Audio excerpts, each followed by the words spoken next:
Before we begin this emotional journey, I need to ask for your support one more time.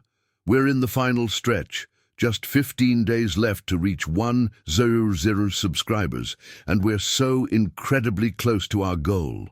When we hit that milestone, we unlock the financial support that keeps this channel alive and allows us to continue creating these powerful stories that touch your hearts. If you've been moved by our tales, if you've felt the emotions we pour into every narrative, please subscribe right now. Hit that button, share this video with friends and family who love stories about hope, magic, and unexpected connections.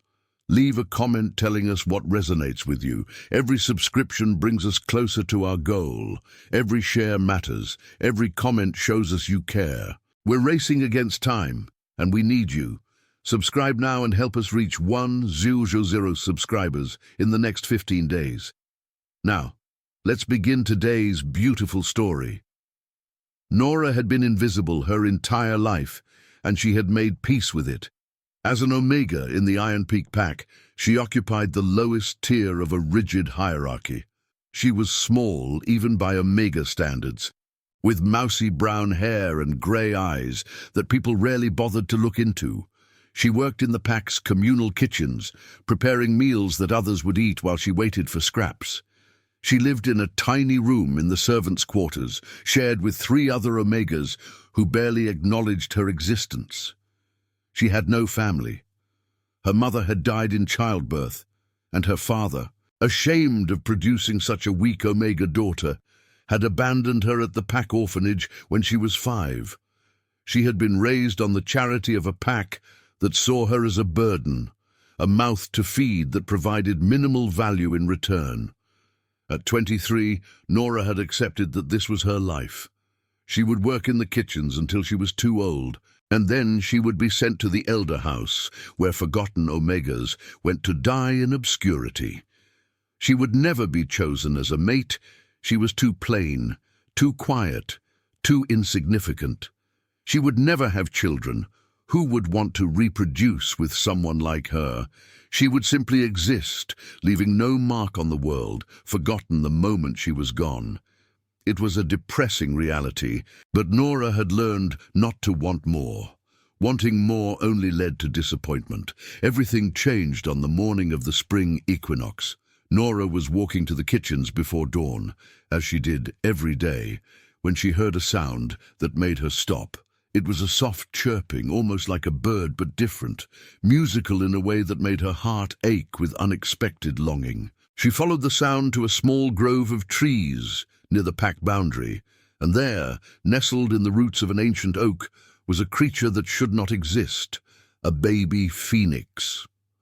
Nora stared in disbelief. Phoenixes were legendary, creatures of such powerful magic that they were said to appear only once every 1,000 years. They were born from magical flames, lived for centuries, and when they died, they were reborn from their own ashes in an endless cycle. They were symbols of immortality, transformation, and hope. And here was one, barely larger than her hand, with feathers that shifted between red, gold, and orange like living flames. Its eyes were bright amber, watching her with an intelligence that seemed impossible for something so small. "How?" Nora breathed, stepping closer. "How are you here?" The phoenix chick made that musical chirping sound again and hopped toward her. Before Nora could react, it fluttered its tiny wings and landed on her shoulder, pressing its warm body against her neck.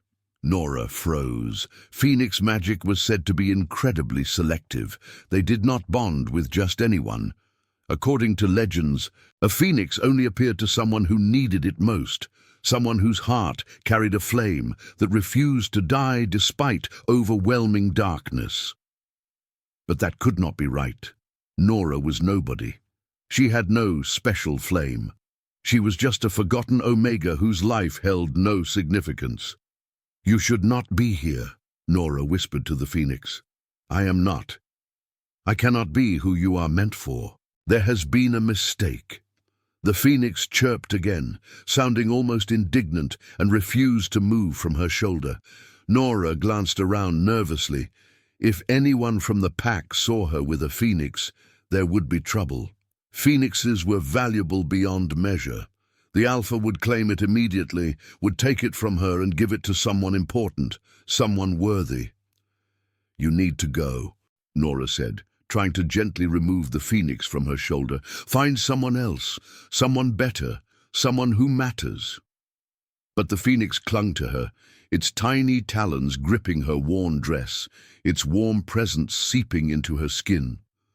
And despite her protests, despite her certainty that this was a mistake, Nora felt something inside her chest, a warmth she had not felt in years, maybe ever. It felt like being wanted. She knew she should report this immediately. Hiding a phoenix would be considered theft of pack property. But as she stood there in the pre-dawn darkness with this impossible creature pressed against her neck, Nora made a decision that would change everything. "All right," she whispered. "You can stay, but you have to hide.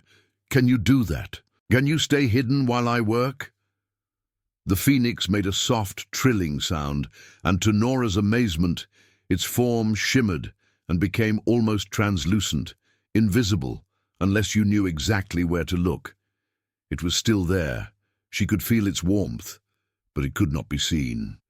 "Clever," Nora murmured. "Very clever.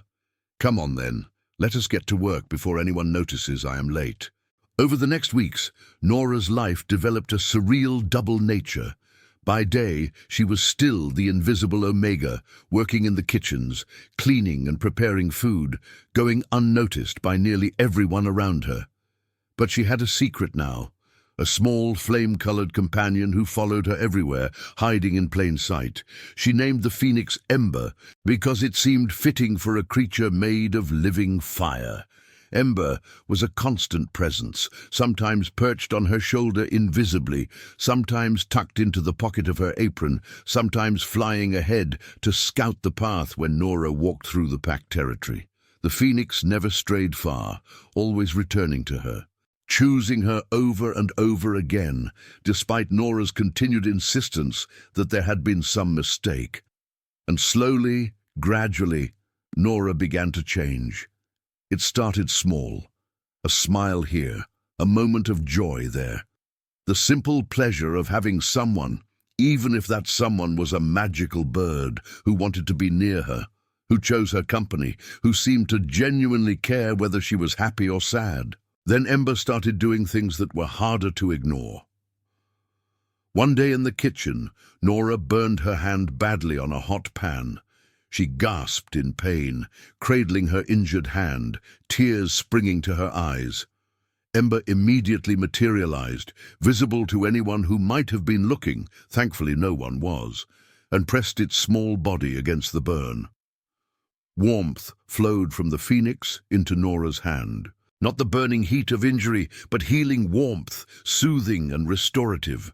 When Ember pulled back, the burn was gone, completely healed. Not even a scar remained. "Ember!" Nora whispered in shock. "You can heal?" The phoenix chirped proudly as if to say, "Of course I can. I am a phoenix." From that day forward, whenever Nora was hurt, tired or ill, Ember would heal her. The chronic ache in her back from years of hard labor gone, the persistent cough she had developed from the cold, damp room she slept in cured, the small cuts and burns that came from kitchen work healed before they could even scar. For the first time in her life, Nora felt physically well, strong, healthy, and with that physical healing came something else: confidence. She started speaking up in the kitchens, suggesting more efficient ways to prepare meals. To her surprise, the head cook listened. Her ideas were implemented. The work became easier for everyone. She started taking slightly better care of herself, using a small portion of her meager wages to buy a nicer dress, to replace her worn-out shoes. Nothing fancy, but enough that she no longer looked quite so much like a beggar. And people started noticing her. Not in a romantic way, not yet. But workers in the kitchen began greeting her by name. The head cook started asking her opinion on menus. Even some of the betas who had previously ignored her existence would nod acknowledgement when they passed. It was a small shift, but to Nora, who had been invisible for 23 years, it felt monumental.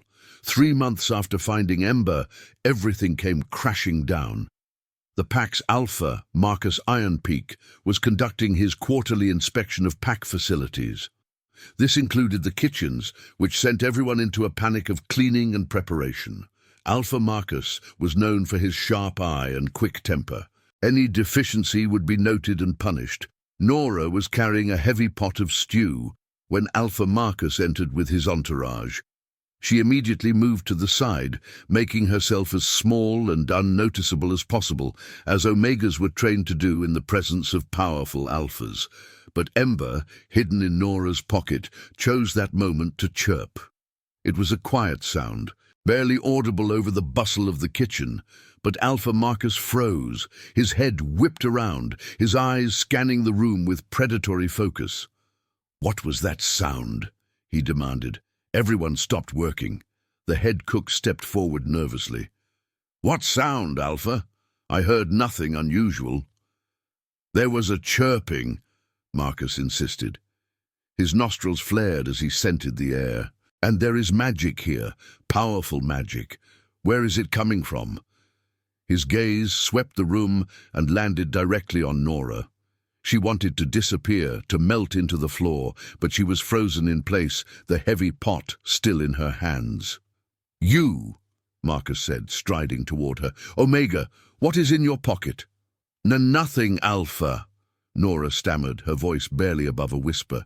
"Do not lie to me," Marcus growled. "I can sense magic emanating from you. Show me, now." Nora knew she had no choice. With trembling hands, she set down the pot and slowly reached into her pocket.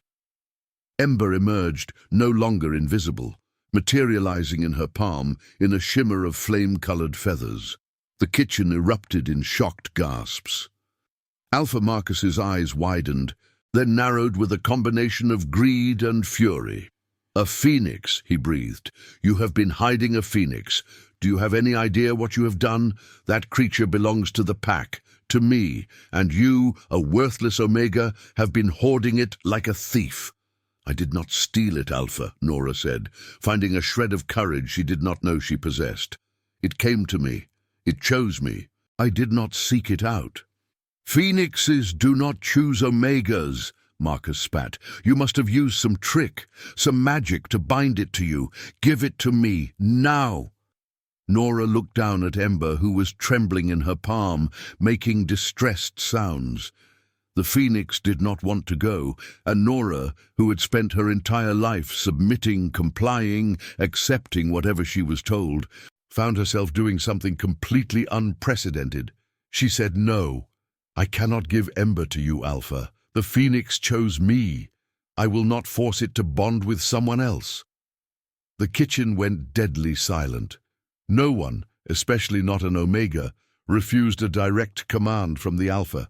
It was unthinkable, suicidal. Marcus's face turned red with rage.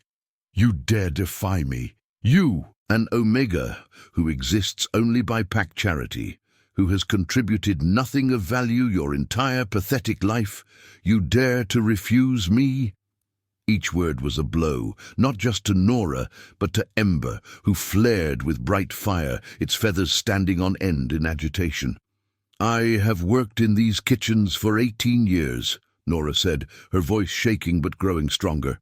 "I have prepared thousands of meals. I have cleaned and served and labored every single day without complaint. I may be Omega, but I have earned my place here. And Ember chose me. That choice deserves to be respected." "The only choice here is mine," Marcus snarled. He lunged forward, reaching for Ember. What happened next would become Pack legend. Ember, seeing the Alpha reach for it, for Nora, reacted with pure instinct. The tiny phoenix exploded into flames, not the healing warmth Nora had experienced, but protective fire that blazed with intensity. Marcus jerked his hand back with a cry of pain, his fingers blistered from brief contact, and in that moment of chaos, Ember's flames enveloped Nora. She should have burned. Phoenix fire at full intensity could incinerate stone, but instead, Nora felt only warmth, comfort, and something else, a transformation. The flames wrapped around her like a cocoon, and she felt power flood into her body. Not alpha power, not beta power, something entirely different. Phoenix power, ancient magic that predated the hierarchies that governed pack life. When the flames subsided, Nora stood transformed. She did not look different physically, but she radiated presence, authority, magic. Her grey eyes glowed with inner fire. Her scent, which had always been weak and easily overlooked, now carried undertones of smoke and spice and something wild that made even the Alpha take an instinctive step back. "What? What have you done?" Marcus stammered, nursing his burned hand. "I have not done anything," Nora said, her voice calm despite the power thrumming through her veins. "Ember has shared its magic with me. We are bonded now, truly bonded, and you cannot break that bond without killing us both." She spoke the absolute truth. Phoenix bonds were sacred, unbreakable except by death, and harming a phoenix, especially one that had chosen to bond, would bring catastrophic bad luck. Even an alpha as prideful as Marcus knew better than to risk that. "This is not over," Marcus said, but his threat rang hollow. He could not take Ember by force. The best he could do was save face and retreat. "We will discuss this matter with the Pack Council. Until then, you are confined to your quarters. Do not think this defiance will go unpunished." He stormed out, his entourage scrambling to follow. The kitchen remained silent for a long moment after he left, everyone staring at Nora with expressions ranging from shock to awe to fear. The head cook, a beta woman named Martha, who had always been kind to Nora in her own gruff way, approached cautiously. "Girl, do you have any idea what you just did?" "I stood up for myself," Nora said simply. "For the first time in my life, I stood up for myself and for Ember." Martha shook her head, but there was respect in her eyes. "You have made a powerful enemy. The Alpha will not forget this. You should leave. Tonight, take your Phoenix and run before he finds a way to punish you that does not break the bond." "Where would I go?" Nora asked. "I have no money, no connections, no skills beyond kitchen work." "You have a Phoenix," Martha said. "That is worth more than anything. There are places, settlements of Omegas who have left oppressive packs, who have built their own communities. Find them. You will be welcomed there. Especially with Ember, a Phoenix bonded Omega. You would be celebrated, not scorned." Nora returned to her room as ordered, but her mind was racing. Martha was right. She could not stay here. Even if the council ruled in her favor, which they would not, life in Iron Peak Pack would become unbearable. Marcus would find ways to make her miserable, to punish her for her defiance. She needed to leave, but she needed to understand something first. "Ember," she said softly to the Phoenix perched on her shoulder, "why did you choose me? I need to know. I am nobody, nothing special. There must be thousands of people more worthy than me. Why?" Ember made a soft, sad sound and did something it had never done before. It projected images directly into Nora's mind. Visions, memories. Nora saw herself through Ember's eyes, but not as she saw herself, not as the invisible, insignificant Omega she believed herself to be. She saw a girl who woke before dawn every day and worked until her hands bled, never complaining. A young woman who shared her meager food with the scrawny cat that lived behind the kitchens, even when it meant going hungry herself. Someone who smiled at the children who ran through the kitchens, who took time to show them kindness when everyone else shooed them away. She saw herself gently healing a bird with a broken wing, spending hours caring for it until it could fly again. never telling anyone, because she was just doing what felt right. She saw 100 small acts of kindness, compassion, and quiet strength that she had never considered significant. Acts that no one had noticed or praised, acts she had done simply because they were right, not because she expected recognition. And finally, she saw the moment Ember had been born. Phoenix's birth was magical, a spontaneous generation from pure flame when certain conditions aligned. Ember had come into existence in a burst of fire and immediately felt a pull, a connection to someone whose inner fire matched its own. Someone whose light refused to die despite years of being told she was worthless. That someone was Nora. "You chose me," Nora whispered, tears streaming down her face, "because you saw worth in me when no one else did, when I did not see it myself." Ember chirped affirmation and nuzzled against her cheek, its warmth mixing with her tears. "I thought I was nothing," Nora continued, sobbing now. "I thought my life meant nothing, that I was forgettable, disposable. But you saw me. You saw the light in me, and you chose it. You chose me. All the years of feeling invisible, worthless, unwanted, came pouring out in those tears. But mixed with the grief was something else, relief, joy, the overwhelming realization that she had mattered all along, that her small kindnesses, her quiet strength, her refusal to become bitter despite everything, those had mattered, had been enough, had been beautiful. She cried until she had no tears left, and through it all, Ember stayed close, its warmth a constant reminder that she was seen, valued, chosen. When the tears finally subsided, Nora felt different, lighter, like she had put down a burden she had been carrying for so long she had forgotten it was there. "All right," she said to Ember, her voice steady now. "Martha is right. We cannot stay here, so let us go. Let us find a place where being Phoenix-bonded is celebrated instead of envied, where Omegas are valued, where we can both be free." She packed what little she owned, which fit into a single bag. Then, in the middle of the night, she slipped out of Iron Peak territory with Ember lighting her way, its soft glow enough to guide her steps, but not so bright as to draw attention.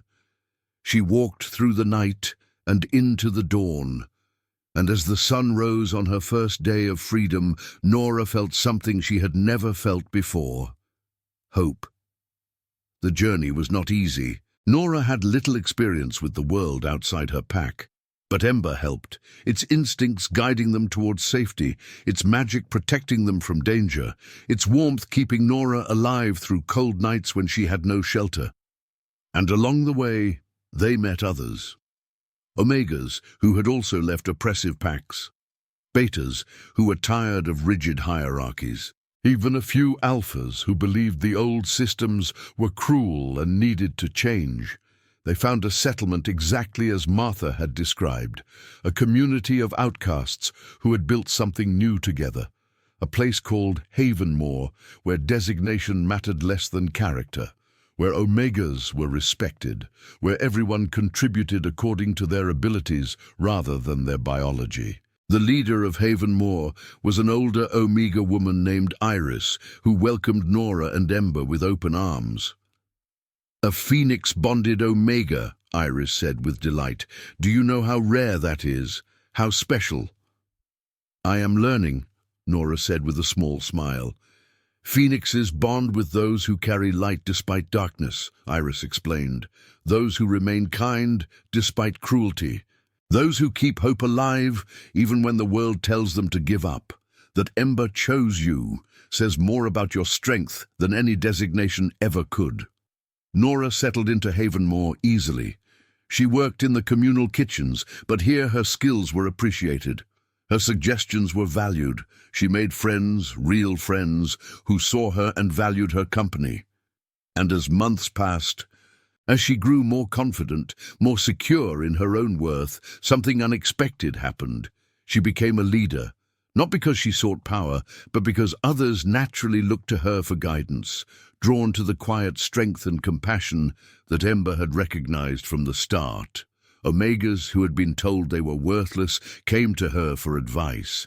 People struggling with pain or illness came seeking Ember's healing, and Nora, who had once believed she had nothing to offer, found herself giving hope to others the way Ember had given it to her. 5 years after leaving Iron Peak, Nora stood in Havenmoor's central square, addressing a gathering of new arrivals, people who had just escaped oppressive pacts and were looking for hope. "I know what you are feeling," she told them. "I know the fear, the uncertainty, the voice in your head that says you are not worthy, that you are nothing, that you should have stayed where you were because at least it was familiar. But that voice lies." Ember, now fully grown and magnificent, perched on her shoulder, its presence commanding respect and awe from the gathered crowd. "You are here because you had the courage to choose yourself," Nora continued, "to say that you deserve better. That is not weakness. That is the strongest thing any of us can do. And I promise you, in time, you will see what I finally learned to see. That your worth is not determined by what others say about you, but by who you choose to be when no one is watching, by the kindness you show, by the light you carry even in darkness." She smiled. "A wise phoenix once taught me that, and now I pass that wisdom to you. Welcome to Havenmoor. Welcome home." The crowd dispersed eventually, but Nora remained in the square, looking up at the stars with Ember warm against her neck. "Thank you," she whispered to her phoenix, "for seeing me when I could not see myself, for choosing me when I thought I was not worth choosing, for teaching me that I mattered all along." Ember trilled softly, a sound of contentment and love, and Nora felt through their bond the phoenix's response. "I did not teach you that you mattered. I simply reminded you. The light was always there. You just needed help remembering how to see it." And Nora, the invisible Omega who became Phoenix bonded and found her purpose, smiled through happy tears and understood the most important truth of all. Sometimes we need someone else to see our worth before we can see it ourselves. But once we see it, once we truly understand that we matter, that light can never be extinguished, not even by a lifetime of being told otherwise. The end. Inserimento cum CTA. If Nora and Ember's story brought tears to your eyes, if it reminded you that you matter even when the world tells you otherwise, if it made you believe in the power of being seen and valued, then please help us reach our goal. We have less than 15 days to hit 1,000 subscribers, and we're so close. Your subscription unlocks the support we need to keep creating these emotional, transformative stories. Hit that subscribe button right now. Share this video with anyone who has ever felt invisible, anyone who needs to remember their worth, anyone who loves stories about hope and unexpected magic. Comment below and tell us, when did you cry? Was it when Nora first found Ember? When she learned why the Phoenix chose her?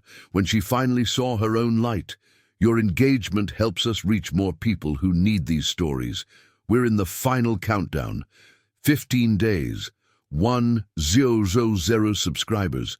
We can do this together, but only with your help. Subscribe now, share widely, comment generously.